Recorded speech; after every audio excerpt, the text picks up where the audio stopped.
Our text is Ezra chapter 6, Ezra chapter 9, verse 6 up to verse 14. Ezra chapter 9, verse 6 hanggang verse 14. Sige po, ako na lamang po magbabasa, sundan na lamang po ng inyo pong mga mata. And said, O my God, I am ashamed and blush to lift up my face to thee, my God. For our iniquities are increased over our head, and our trespass is grown up unto the heavens. Since the days of our fathers have we been in the great trespass unto this day, and for our iniquities have we, our kings and our priests, been delivered into the hand of the kings of the lands, to the sword, to captivity, into a spoil, and to confusion of face, as it is this day. And now for a little space grace hath been showed from the Lord our God, to leave us a remnant to escape, and to give us a nail in this holy place, that our God may lighten our eyes, and give us a little reviving in our bondage. For we are bondmen, yet our God hath not forsaken us in our bondage, but hath extended mercy unto us in the sight of the kings of Persia, to give us a reviving, to set up the house of our God, and to repair the desolations thereof, and to give us a wall in Judah and in Jerusalem. And now, O our God, what shall we say after this? For we have forsaken thy commandments, which thou hast commanded by thy servant the prophet, saying, The land unto which ye go to possess it is an unclean land, with the filthiness of the people of the land, with their abominations which have filled it from one end to another, with their uncleanliness. Now therefore give not your daughters unto their sons, and neither take their daughters unto their sons, nor seek their peace or their wealth forever, that ye may be strong, and eat the good of the land, and leave it for an inheritance to your children forever. And after all that is come upon us, our evil deeds, and for our great trespass, seeing that thou, our God, has punished us, less than our iniquities deserve, and has given us such deliverance as this, should we again break thy commandments, and join in affirmity with the people of these abominations? Wouldest not thou be angry with us, till thou hast consumed us, so that there should be no remnant, nor escaping? Basahin ko natin po ang verse 15. O Lord God of Israel, thou art righteous, for we remain yet escape, as it is this day. Behold, we are before thee in our trespasses, for we cannot stand before thee because of this. So mga kapatid, binasa natin yung buong panalangin po ni Ezra, at mapapansin niyo po, yan po ay prayer of, ika nga po ay repentance, confession, and with shame. Talagang nagpapakababang loob po si Ezra sa prayer na yan. At pinamagatan ko po ang ating pag-aaral ngayong hapong ito na Prayers of Old, Ezra's Prayer, Grace upon Grace. So, salamat po sa Diyos. Tayo muna po yung manalangin. Our Lord, Heavenly Father, thank you so much, O God, for this wonderful opportunity again to study your words, O God. At ang aking dalangin, Lord, kayo po ang mangusap. Tunay na ang pag-appreciate po sa iyo pong grace, sa iyong mercy, ay bagaman madaling ipaliwanag, pero yung pagkilos po sa aming puso na may epekto talaga sa aming buhay, ay Lord, kayo lang po makagagawa. Kaya nawas pamagitan po ng pag-aaral namin ito, kayo po Panginoon ang tunay na humipo sa puso ng bawat isa at makita through the lives of these Israelites. At sa prayer po ni Ezra, tunay na lalo po namin maunawaan at talagang kami po ay patuloy na kinahabagan niyo, Panginoon. Hindi lang basta kami kinahabagan, kundi patuloy pong kinahabagan. Salamat po, O Diyos, at wala pong mataas kundi ikaw lamang. Ito po isang mudulangin namin. In Jesus' name, Amen and Amen. So mga kapatid, bigyan ko muna po kayo ng simpleng pagpapaliwanag po as part of introduction kung ano po ba ang ibig sabihin ng grace and mercy. Alam kong narinig niyo na po ang mga paliwanag na ito. Pag sinabing mercy, ito ay awa. Okay? Parang ibig sabihin po niyan, isang masamang bagay na dapat mong tanggapin o dapat mong maranasan, pero hindi mo naranasan, hindi ibinigay sa iyo. Dapat kalbaw, dapat kang paluin, pero hindi ginawa. Ibig sabihin, ikaw ay kinaawaan, naawa sa iyo. Okay? In spiritual terms, tayo po ay pa-impyerno, pero hindi na tayo pa-impyerno. So, ibig sabihin, kinaawaan tayo. Ano naman po ang grace or biyaya or grasya? Ito naman po isang mabuting bagay, okay, na hindi karapat dapat mong tanggapin, pero ipinagkaloob sa iyo. Tama? Yan. Parang dating ay hindi ka dapat patawarin, pero pinatawad ka. Grace yung pagpapatawad na yon. Okay? Para pong sa kaligtasan din, hindi po natin deserve ang langit na bayan, pero tayo pa yung palangit na biyaya po yon. Okay? So, kapatid, ang grace and mercy, bagaman ito po ay magkaiba, ay hindi po nagkakahiwalay dahil naranasan mo yon automatic. Pagka naranasan mo yung isa, automatic naranasan mo din po yung isa. Hindi po maghihiwalayan.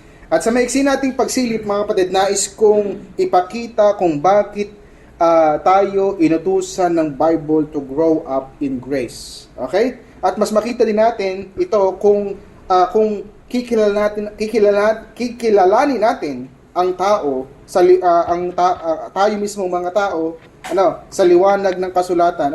Sino ang Diyos? Okay?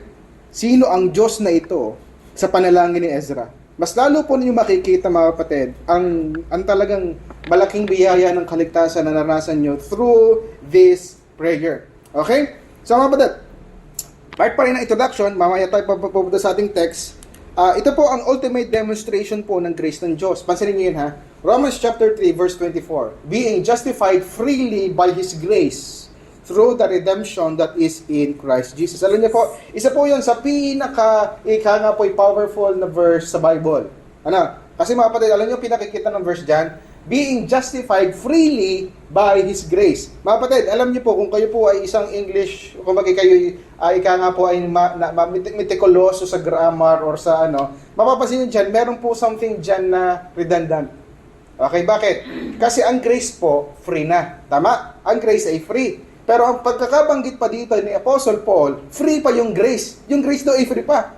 Di ba ang grace isa diyang free? Pero bakit ginamitan pa siya ng nga po ay word to describe grace na ibinigay siya freely? Isa diyan namang ang grace ay free. Mapatid, sa pagkakataong yan, okay, ang ibig sabihin po ng free dyan, mga minamahal, ay yan. Isn't grace already free? How can grace be given freely? Freely in Greek is dorean. It means without a cause. Walang kadahilanan. Ginamit po yan sa John chapter 15 verse 25. At gusto ko po ipakita sa inyo, yan sabi po ng Panginoon, John 15:25, but this cometh to pass, that the word might be fulfilled, as it is written in their law. They hated me without a cause. Kinagalitan nila ako ng walang kadahilanan. Dorean. Yung dorean dyan, yun din po yung ginamit doon sa salitang freely. Okay? So, giving us this thought. Being justified without a cause by His grace through the redemption that is in Christ Jesus. Ano pinakikita, mga kapatid? Yung grace daw po na ibinigay sa atin ng Diyos ay ibinigay sa atin ng walang kadahilanan. Walang dahilan ng Diyos para ibigay yun sa iyo. Walang anumang nakita sa iyo at sa akin, kaya ka binigyan ng grace. Ibig sabihin, ang grace po ay libre na, pero binigay pa rin ng Diyos without a cause na lalo pong nagbibigay, mga kapatid, ng emphasis na, mga minamahal, ang dahilan kung bakit tayo naligtas. Okay, Ephesians chapter 1 verse 5, having predestined us into the adoption of children by Jesus Christ to Himself. Bakit? Dahil may nakita magbuti sa atin, o dahil mukha tayong karapat-dapat, o mas kapaki-pakinabang tayo sa ministry? No. But according to the good pleasure of His will. Dahil sa Kanyang kalooban. Okay? Kung bakit halimbawa, Ano, sa Bible study, kayo 10, tapos 2 lang kayong naligtas, hindi dahil kayo mas magaling, hindi rin kayo parang ika nga ay predestined ng Panginoon dahil mas karapat dapat kayo o mas bait kayo o kapakipakinabang kayo. Ang sabi, according to the good pleasure of His will. Ibig sabihin, purong biyaya talaga. Ano, kaya nga po sabi po ni Jonathan Edwards, you contribute nothing to your salvation except the sin that made it necessary. So, kapatid, with that idea, gusto ko pong ipakita mga kapatid ang napakalaking grace talaga na meron tayo sa ating pong kaligtasan. Ano po? Let's go to Ezra na po mga kapatid. Kung saan ang mga taong ito na nakatanggap na po ng biyaya dahil sa kabila ng lahat nilang ginawang kasalanan, binalik pa rin sila, ibabalik pa rin po sila ng Panginoon sa kanilang sariling lupain sa Jerusalem, sa Israel. Kung nyo pong nabasa ang Ezra, ang kwento po ng Ezra ay ito po yung pagbabalik po. Ito po yung return ng mga, di po ba during the time of the kings, ay dikat sila po ay pinarusahan ng Diyos, pinadala po ang mga Assyrians, ang mga Babylonians, at sila po yung kinaptive. Okay, papunta po sa kanilang sariling bayan. Wala po, nasira po talaga ang Jerusalem. Okay? Ngayon po, after po ng ilang mga taon, sila po ay ibinalik po ng Diyos papunta ng Jerusalem. At ito na po yung kwentong yon. Okay? Mga kapatid, kung inyo pong nabasa na nga pong Ezra, ang idea po dyan, ito po yung aklat patungkol sa pagbabalik ng Israel mula sa pagkabihag. Okay? Mababasa po natin yan sa Ezra chapter 8. Yan po, pinakita po dyan ang genealogy ng lahat po ng nagbalik. Okay, basahin ko lang po verse 1. And this now are the chief of their fathers, and this is the genealogy of them that went up with me from Babylon. Okay? Papunta po ng Jerusalem yan in the reign of Artaxerxes the king. Okay? Next po dyan, mga kapatid, from verse 15 to 20, yan naman po, dahil sila nga po ibabalik po sa Jerusalem at magbabalik po uli ang kanilang pagsamba, ang kanilang pong mga pag-aalay. So, hinana po niya ang mga Levites. Okay? Kasi yun po ang plano ng Diyos talaga. Ang mga Levita po, ang nag-minister po sa templo. Okay? Sila po yung nagpapatay ng mga hayop at ganyan. Sila po yung nagsusunog. Okay. Ezra chapter 8 verse 15, and I gathered them together to the river that runneth to Ava, and abode we in the tents 3 days, and I viewed people and their priests, and found there none of the sons of Levi. So sa verse 15, nagsimula, wala akong makita mga Levita. So bila po siyang naghanap ng mga Levites po sa pagkakataong yan. From verse 21 to 23 naman po, yan, nagsimula, nung nakakita na po siya po ay nagsimula mag-fast and prayer sa kanila pong journey. Okay? So, yan po yan. Hindi ko na po babasahin. Mga kapatid, sa pagkakataong yan, kaya po kailangan nila ng prayer and fasting dahil malayo po at delikado po ang kanilang paglalakbay. Ang roads po, mga kapatid, punong-puno yan ng mga thieves, ng mga robbers, at kailangan po nilang makasurvive. Okay? Even mga kapatid, yung mga messengers na nagtatravel po with caravans sa mga panahong yan po, ay hindi po talaga safe. So talagang nagnanalangin sila ng protection sa Panginoon, na sila'y gabayan at sila'y samahan at makarating po sila ng maayos sa kanilang patutunguhan. At syempre po, pinrovide po ng Diyos ang kanila pong protection. Okay? From verse 24 to verse 30, yan. Okay? Priest to guard the offering. Kasi may dala-dala rin po sila mga pera. Ezra chapter 8 verse 29. Watch ye and keep them until ye weigh them for the chief priests and the Levites and the chief of the fathers of Israel at Jerusalem at the chambers of the house of the Lord. And lastly, mga kapatid, pagdating po ng end ng chapter 8, yan, sila po ay nakarating na pabalik ng Jerusalem. And we came to Jerusalem and abode there 3 days. Okay, so mga kapatid, biyaya ito. Mula sa pagkabihag sa Babylon, sila po ay talagang unti-unting ibinabalik po ng Panginoon. Okay? Sa pangunguna ni Ezra, meron ng mga Levites, meron ng mga priests, sila po yung nag-pray ng protection, iningatan talaga sila ng Panginoon, nakaipon pa sila ng pera, at ngayon nga, sila po ay nasa Jerusalem na. Okay? So parang, kung inyong iniisip mga kapatid, that this will be a happy ending, kasi successful yung return, naprotektahan sila, ligtas silang nakarating, at nandoon na sila mismo sa kanilang gustong puntahan, which is Jerusalem. Pero mga kapatid, okay? Hindi pa nagtatagal. Okay? Hindi pa nagtatagal.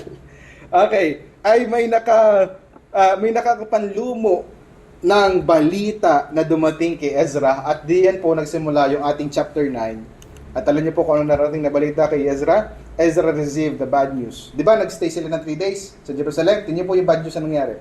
Ezra 9:1. Now when these things were done, the princess came to me saying, okay, mga prinsipe yan, mga leaders, saying, the people of Israel and the priest and the Levites, look, have not separated themselves. Okay, mga ano pa to ha, religious leaders, mga nangunguna po sa ministry, have not separated themselves from the people of the land, doing according to their abomination. Sila po ay may mga karelasyon pa rin na mga taga-ibang bayan at ginagawa pa rin, mga kapatid, ang kanilang mga ritual na may kinalaman sa mga Diyos-Diyosan po nila. Even the Canaanites, Hittites, Perizzites, Jebusites, Ammonites, Moabites, Egyptians, and Amorites. Okay, mga kapatid. Yan po ang magbasamang balitang nakarating kay Ezra. Hanggang verse 2 po yan. Okay, para hindi magtagal, din natin basahin. Ngayon, ano po ang naging reaction ni Ezra? Tingnan niyo po ito. Kung babasahin niyo sa Tagalog, matatawa kayo. And when I heard this thing, I rent my garment and my mantle, and what?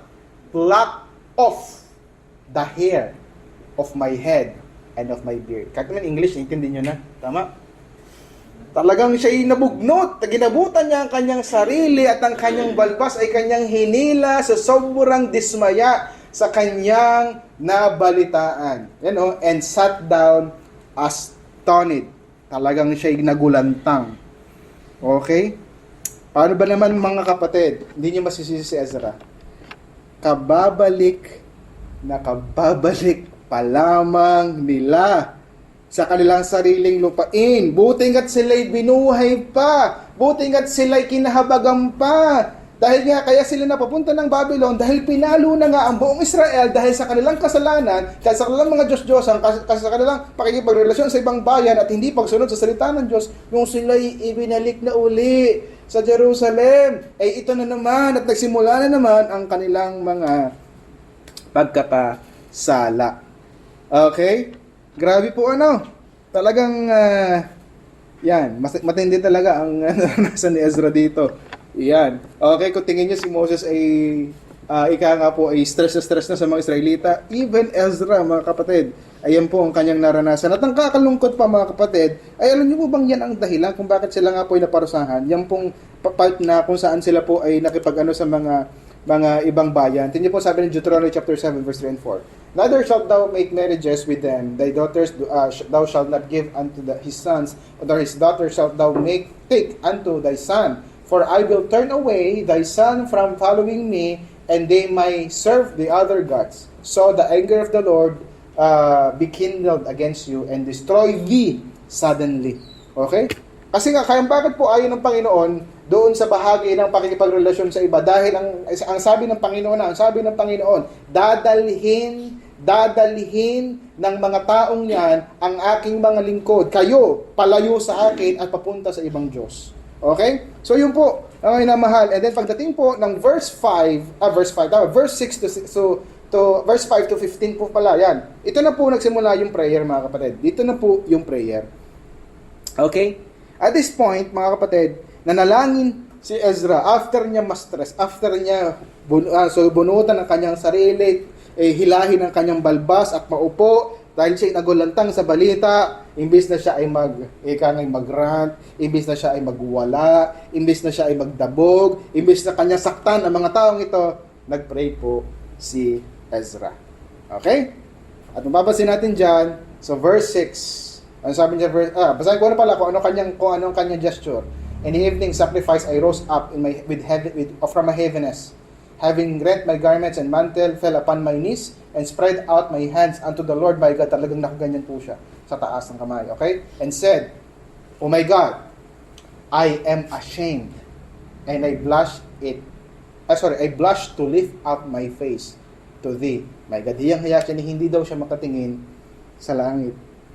Sobrang hiya ni Ezra.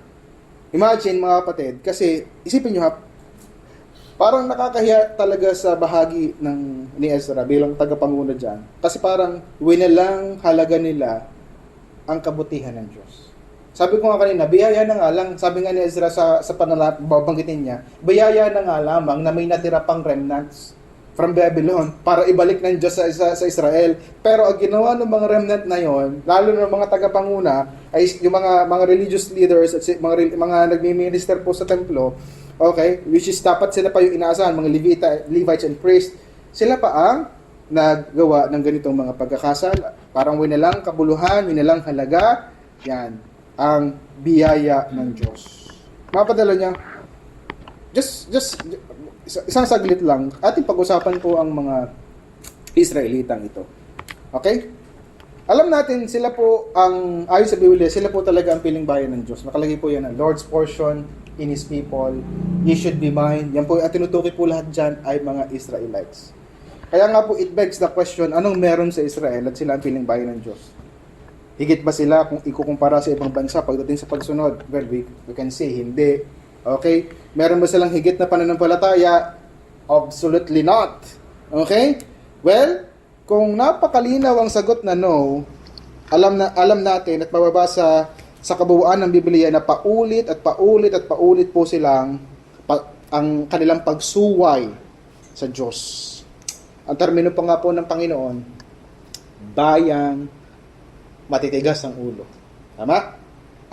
Ang bayang nilapastangan ng aking pangalan sa mga bansang kanilang pinaroonan. Yan po mga terminong ginamit po ng Diyos. Okay? Yan. Ngayon po, patuloy natin ang prayer. Verse 7. Verse 7. Tingnan nyo ha, sabi niya ni Ezra sa kanyang prayer, since the days of our fathers have we been in a great trespass unto this day. Mula noon, hanggang sa pagkakataon ngayon, pasaway pa rin po kami. Okay, aware si Ezra sa katotohanan ito, kaya kumbaga ito po ay kadugtong. Ito po kadugtong na kanyang aware po si Ezra sa katotohanan mula noon hanggang sa panahon ngayon, sila po yung mga pasaway. Okay? Verse 8 and verse 9. Okay. Basahin ko lang po yung mga naka-highlight. Grace had been showed from the Lord our God to leave us a remnant to escape and to give us a nail in this holy place. Alam niyo po, gumamit po si Ezra ng isang figurative speech na parang dating kahit paano meron pa tayong pako. O kaya naman po, ibig sabihin po ng pako, kasi ang pako po, yan po yung parang sa atin po sa Pilipinas, parang may mga bato. Ibig sabihin ito yung aking lupa. Tama? Ano nga tawag doon? Parang mga Moon. Yun po, parang yun po ibig sabihin niya na meron pa rin tayong pako dito sa landa ito na hindi pa to inaalis sa atin ng Panginoon. Biyaya yun na mayroon pa rin grace na ipinakita sa atin ng Diyos. And then sabi niya sa verse 9, yet our God hath not forsaken us in our bondage. Bagaman tayo pinalo, hinayaan ng Diyos na tayo mapalo, maparusahan, mahuli, makulong sa Babylon, hindi niya tayo iniwan. Yan had not forsaken us, but extended mercy unto us. Grabe po Mga kapatid, sa lahat ng hindi magagandang nangyari sa kanila, never nagkaroon ng grudge si Ezra. Kasi mga kapatid, alam ni Ezra na yun po ay bunga ng kanilang pagkakasala. At kung inyong lilimiing mabuti ang kanyang panalita, parang nagugulat pa nga siya sa kabutihan ng Diyos. Okay? Nagugulat pa siya sa sobrang buti ng Diyos sa kanila. Kaya imbis na magreklamo, maghanap na ibang masisisi, ito ang naging response ng puso ni Ezra, ang mahiya sa kadakilaan ng awa at biyaya ng Diyos. Nakita pa din niya ang kabutihan ng Panginoon. Sa kabila ng lahat ng mga nangyayaring yan. Kaya nga po siya hiyang-hiya. Sana po ganun po tayo na every time na nga po tayo po ay nagkakamali, nagkakasala, bumabagsak uli sa ating kahinaan, hiya po ang ating nararamdaman. Hindi po justification na kasi naman ganito, kasi naman walang pera, kasi naman ginalit ako ni ganito, ibig na iba sisihin, parang Lord, ako nga ay binubuhay mo pa. Ako nga ay yung pinagpala, binigay mo pa ako ng ganitong answered prayer. Pero bakit ganito na naman ako? Sana po hiya ang ating nararamdaman. Dahil nga alam nating tayo po ay kinahabagan lamang. Sa verse 10 and verse 12 po, binanggit lamang naman po dito ni Ezra, hindi ko na po papakita dyan, binanggit lang po ni Ezra yung kautusan na kanila pong pinagkasalaan. Okay? Ngayon, punta tayo sa verse 13. Sabi sa verse 13, mga kapatid, itong nakaagaw ng aking pansin. After all that this come upon us for our evil deeds, For our great trespass, seeing, look, mga kapatid ha, ito yung nakaagaw talaga represent sa akin, seeing that thou, our God, hast punished us. Ano sabi? Less than our iniquities deserve. Alam niyo po sa Tagalog, ikaw na aming Diyos ay nagparusa sa amin ng kulang kaysa nararapat naming mga kasamaan. Grabe po. Ano sabi ni Ezra? As if Ezra is saying, yung pagkabihag sa kanila, yung pagkaalipin sa kanila, yung maraming mga namatay at mga maraming namatayan sa gutom, pagdurusa, sarat na naranasan ng buong Israel ay kulang pa kung tutuusin, kung ikukumpara sa bigat ng kanilang naging kasalanan. Grabe po ang prayer po at pagtingin po ni Ezra sa biyaya at awa ng Diyos. Kaya ngayon mga kapatid, tumigil muna nga po tayo sa part ng Israel at tumingin muna tayo sa ating mga sarili. Kung i-evaluate mo ang iyong buhay nitong mga nakaraang taon, nakaraang araw, linggo, buwan, okay? Can you honestly tell that and confidently say na tayo ay karapat-dapat pang buhayin ng Diyos?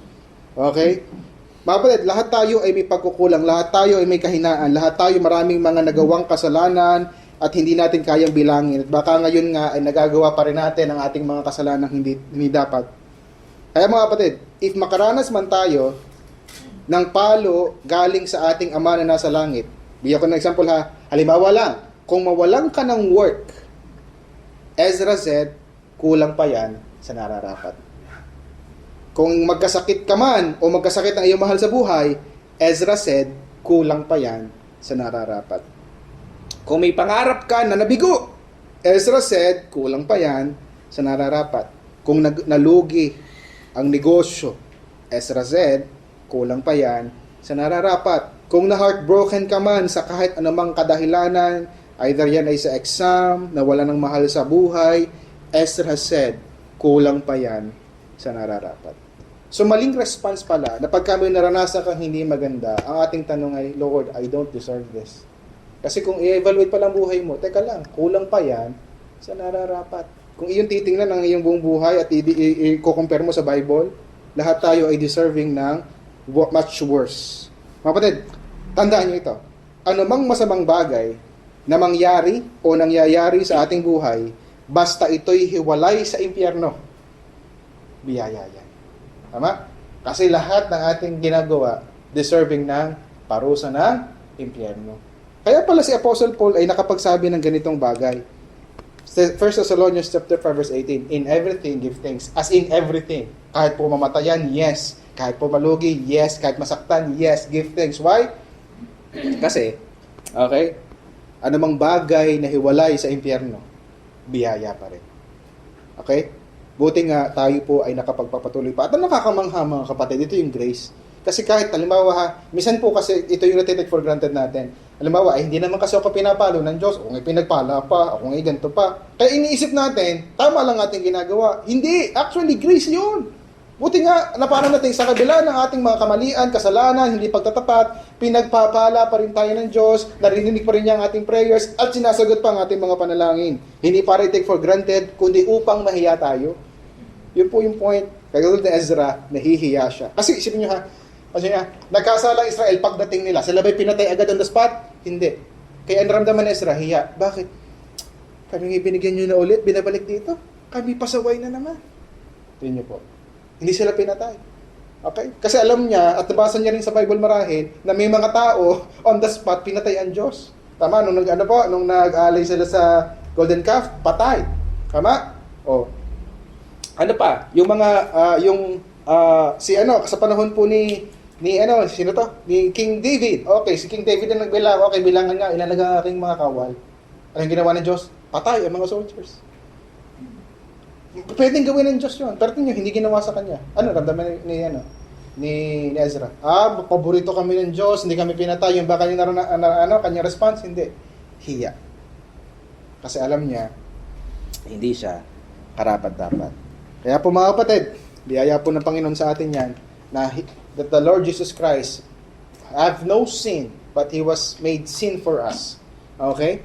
Yan po ang napakalaking hindi tayo karapat-dapat tanggapin, which is the Lord Jesus Christ in our life. Ano? He did it with love. Namatay siya para sa ating mga kasalanan kahit hindi tayo karapat-dapat. Mga kapatid, and lastly, verse 14 and 15. Anong response ni Ezra? Bukod sa hiya, sabi niya, ipaparaphrase ko na lang, Panginoon, binuhay mo na naman kami. Kami nagkasala, buhay pa rin kami.